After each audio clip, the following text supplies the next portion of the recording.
চিত্রা নদীর ওপর নির্মিত কলকলিয়া মায়েরখালী কাঠের পুল ৯০-এর দশকের শুরুর দিকে সরকারি অর্থায়নে চিত্রা নদীর ওপর এই সেতুটি নির্মাণ করা হয়।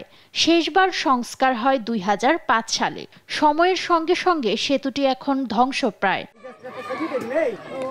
মরিচা ধরা লোহার পিলার, ভাঙা কাঠের ফাঁকা ফাঁকা স্ল্যাব দেখে বিশ্বাসই হবে না এই পুল দিয়েই প্রতিদিন চলাচল করেন ১০ গ্রামের কয়েক হাজার মানুষ।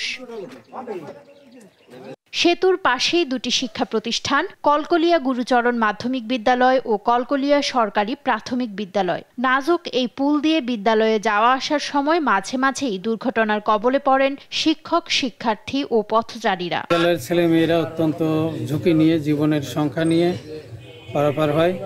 বিভিন্ন সময় ছেলেমেয়েরা দুর্ঘটনায় পতিত হয়। আমরা যখন এই পোলের উপর দিয়ে যাই তখন আমাদের বুকের ভিতর খুব ভয় লাগে। আমরা ভাবি যে আমরা যদি আমাদের ত্বকটা ভেঙে যদি আমরা নিচে পড়ে যাই তাহলে আমাদের কি অবস্থাটা নাই হবে। একটা চাষ ছিল, আমার একটা ভাই পড়ে মারা গেছে। আমি নিজেও ভুক্তভোগী।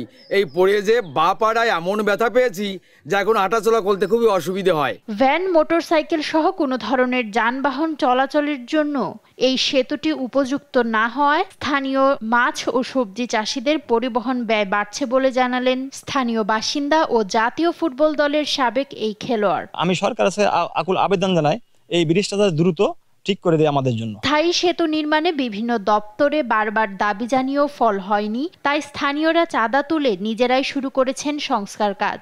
চেষ্টা করে উপরে লেখালেখি করেও কোনো ব্যবস্থা করতে পারি নাই, তাই এখন আমরা গ্রামের থেকে চাঁদা তুলে আমরা এই ব্রিজ আর কি মেরামত করার কাজে লাগেছে। এদিকে কাঠের পুলের স্থানে ৫৫ মিটার দীর্ঘ একটি আরসিসি সেতু নির্মাণের জন্য নকশা তৈরির কাজ চলছে বলে জানিয়েছে এলজিইডি। ইতিমধ্যে আমরা মাটি পরীক্ষার কাজ সম্পন্ন করেছি এবং ডিজাইন চলমান আছে। আমরা আশা করছি খুব শীঘ্রই এটা অনুমোদন পেলে দরপত্র আহ্বান করে ঠিকাদার নির্বাচন করব এবং তারপরে কাজ শুরু হবে। তবে কেবল আশ্বাস নয়, দ্রুত সেতু নির্মাণের দাবি স্থানীয়দের। নিউজ ডেস্ক, দেশ টিভি।